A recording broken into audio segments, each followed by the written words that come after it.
Assalamualaikum sahabat suatu kisah. Mari kita mulai kisah ini dengan ucapan amin yang tulus. Semoga kita semua berlimpah rezeki dan sehat sejahtera buat kita semua. Di sini, mari kita saling berbagi harapan dan cita-cita. Tuliskanlah hajat dan impian kalian di kolom komentar, dan bersama-sama kita berdoa agar semua yang kita inginkan segera terwujud dalam hidup kita. Amin. Dahulu, di Madinah, hiduplah seorang pemuda yang memiliki pekerjaan yang tidak biasa. Sehari-hari, dia bekerja sebagai penggali kubur. Tugasnya tidak hanya sebatas menggali kuburan untuk orang-orang yang telah meninggal dunia, dia juga memiliki sisi gelap dalam pekerjaannya.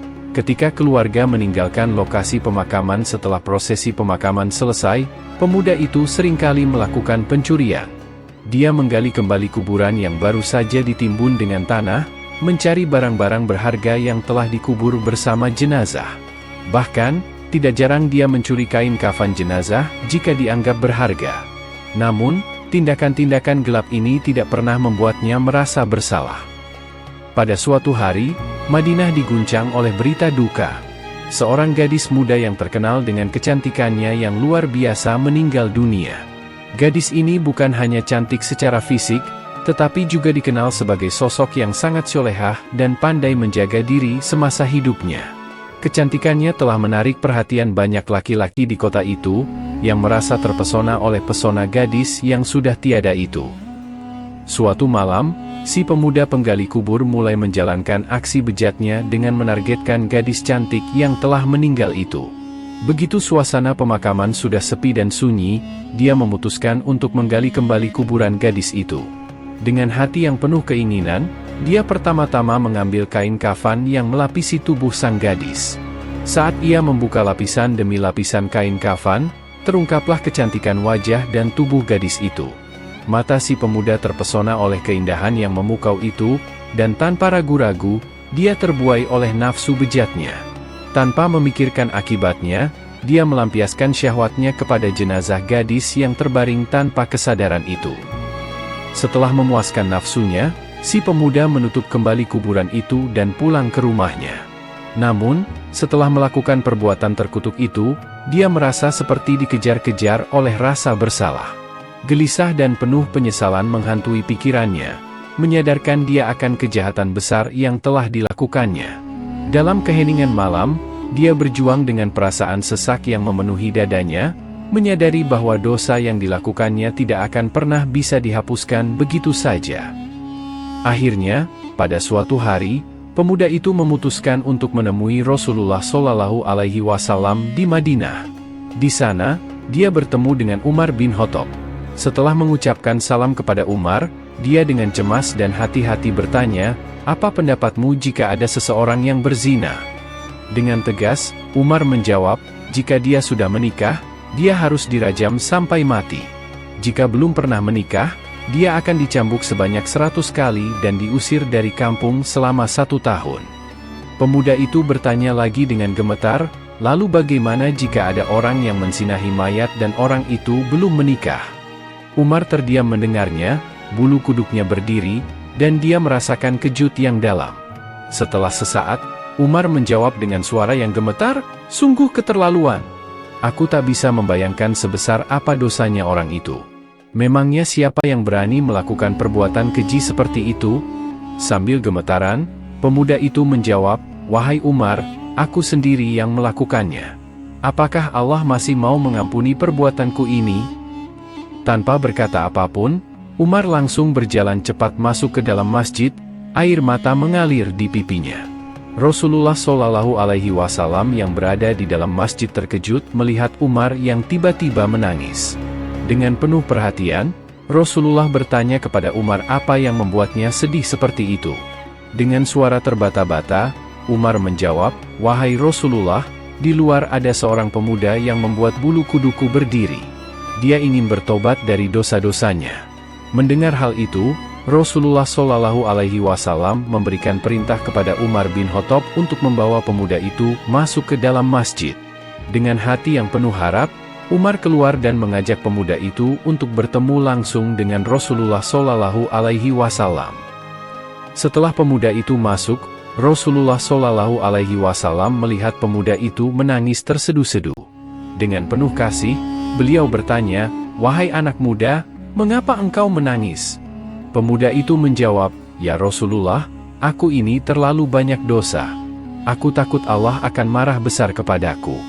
Rasulullah Shallallahu Alaihi Wasallam bertanya lebih lanjut, "Apakah engkau telah menyekutukan Allah atau membunuh orang yang tidak bersalah?" Pemuda itu dengan tegas menjawab, "Tidak ya Rasul. Aku tak pernah melakukan kedua hal itu." Rasulullah Shallallahu Alaihi Wasallam mencoba menghibur pemuda itu, "Ketahuilah, Allah akan mengampuni dosa-dosamu, sekalipun dosamu sebesar 7 lipat langit dan bumi. Apakah dosamu sebesar Arsy?" Pemuda itu, sambil menangis, menjawab, "Aku kira lebih besar dari itu, ya Rasul." Rasulullah Shallallahu Alaihi Wasallam bertanya lagi dengan lembut, "Sebenarnya, dosa apa yang kau lakukan? Cobalah katakan padaku." Namun, pemuda itu hanya bisa menjawab dengan malu, "Sungguh, aku malu untuk mengatakannya." Rasulullah Shallallahu Alaihi Wasallam berusaha membujuk pemuda itu dengan lembut, "Jika tidak kau katakan, maka dosa itu akan tetap membebani jiwamu." Pemuda itu terdiam, kepalanya hanya tertunduk melihat ke lantai masjid. Namun, kemudian dia mulai memberanikan dirinya untuk mengatakan apa yang telah dia perbuat. Dengan suara gemetar, pemuda itu bercerita, "Aku telah bekerja sebagai penggali kubur selama 7 tahun. Suatu hari, ada seorang gadis dari kaum Ansor yang meninggal dunia. Gadis itu sangat cantik. Tanpa sepengetahuan siapapun, aku diam-diam menggali kuburnya dan membuka kain kafannya. Awalnya, niatku hanya mengambil kain kafannya saja, tapi kemudian nafsu syahwatku tak terbendung. Aku melampiaskan nafsu bejatku dengan mensinahi jenazah gadis itu sampai puas. Setelah itu, aku meninggalkan mayat itu begitu saja." Pemuda itu terhenti sejenak, terengah-engah menahan air mata, lalu melanjutkan ceritanya. "Namun, beberapa langkah setelah aku meninggalkan kuburan itu, tiba-tiba mayat itu bangkit lagi. Dia berkata padaku, 'Sungguh celaka engkau, wahai pemuda. Apakah kau tidak malu kepada Tuhan yang kelak akan membalasmu di hari kiamat? Pada saat semua orang dituntut balas, engkau membiarkan aku dalam keadaan telanjang dan berhadas besar di hadapan Tuhanmu.'" Dengan wajah penuh penyesalan dan air mata yang mengalir, pemuda itu merasa beban dosanya semakin berat. Ia merindukan rahmat dan ampunan dari Allah, namun juga merasa takut akan siksaan yang mungkin menantinya di akhirat. Mendengar pengakuan yang mengerikan dari pemuda itu, Rasulullah Shallallahu Alaihi Wasallam menjadi sangat marah. Tanpa ragu, beliau berdiri dan dengan suara yang gemetar oleh amarah, beliau berkata, "Wahai pemuda fasik, tempatmu memanglah pantas di neraka. Keluarlah dari tempat ini." Pemuda itu keluar dari masjid dengan langkah yang lemah dan hati yang hancur. Baginya, tak ada lagi harapan untuk mendapatkan pengampunan dari dosa-dosanya yang mengerikan. Namun, di lubuk hatinya yang paling dalam, pemuda itu sungguh ingin bertobat kepada Allah Subhanahu wa Ta'ala. Sementara itu, Rasulullah Shallallahu Alaihi Wasallam ingin mendapatkan petunjuk langsung dari Allah Subhanahu wa Ta'ala tentang peristiwa yang baru saja beliau dengarkan. Di sisi lain, pemuda itu pergi menyendiri ke sebuah gua di gunung. Di dalam gua itu, dia terus menangis, memohon ampunan kepada Allah Subhanahu wa Ta'ala. Dia bersumpah untuk tidak keluar dari gua tersebut sebelum Allah memaafkannya dan menyampaikan ampunannya lewat Rasulullah Shallallahu Alaihi Wasallam. Dengan hati yang penuh penyesalan, pemuda itu menghabiskan waktu di gua, menantikan rahmat dan ampunan dari Tuhannya. Selama 40 hari berada di dalam gua, tubuh dan wajah pemuda itu mengalami perubahan yang drastis. Dia bertahan hidup dengan makanan yang bisa dia temukan di gua tersebut. Dalam keadaan terisolasi, dia terus berdoa, memohon ampunan kepada Allah. "Demi Tuhan Nabi Muhammad, wahai Tuhan yang menciptakan Nabi Adam dan Hawa, jika engkau telah mengampuni dosaku, sampaikanlah kepada Nabi Muhammad dan para sahabatnya. Namun, jika engkau menolak tobatku, maka bakarlah aku di dunia dan bebaskan aku dari siksa di akhirat. Sungguh, aku tidak akan sanggup menanggung siksamu di akhirat kelak."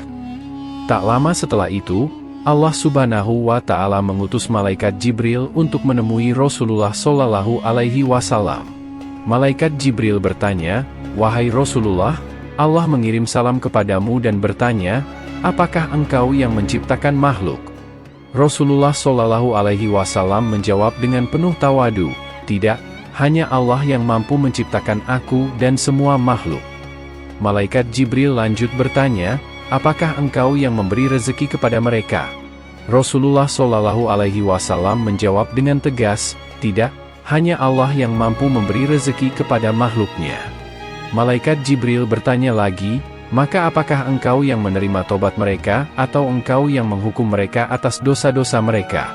Rasulullah Shallallahu Alaihi Wasallam menjawab dengan tegas, "Maha suci Allah yang Maha Pengampun." Malaikat Jibril berkata, "Wahai Rasulullah, Allah berfirman, maafkanlah hambaku, karena Allah telah mengampuninya." Rasulullah Shallallahu Alaihi Wasallam kemudian memanggil pemuda itu dan memberitahunya bahwa Allah Subhanahu wa Ta'ala telah mengampuni dosanya dan menerima tobatnya. Tak lama setelah itu, pemuda itu meninggal dunia.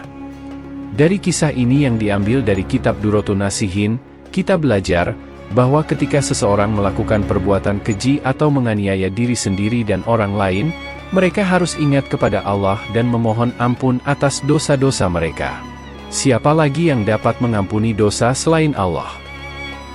Wallahu a'lam bishawab. Semoga kisah ini bermanfaat. Mohon maaf atas segala kekurangan dan kesalahan. Karena kebenaran berasal dari Allah, sedangkan kesalahan datang dari keterbatasan manusiawi saya. Sampai jumpa di kisah-kisah menarik dan bermakna lainnya. Saya akhiri. Wassalamualaikum warahmatullahi wabarakatuh.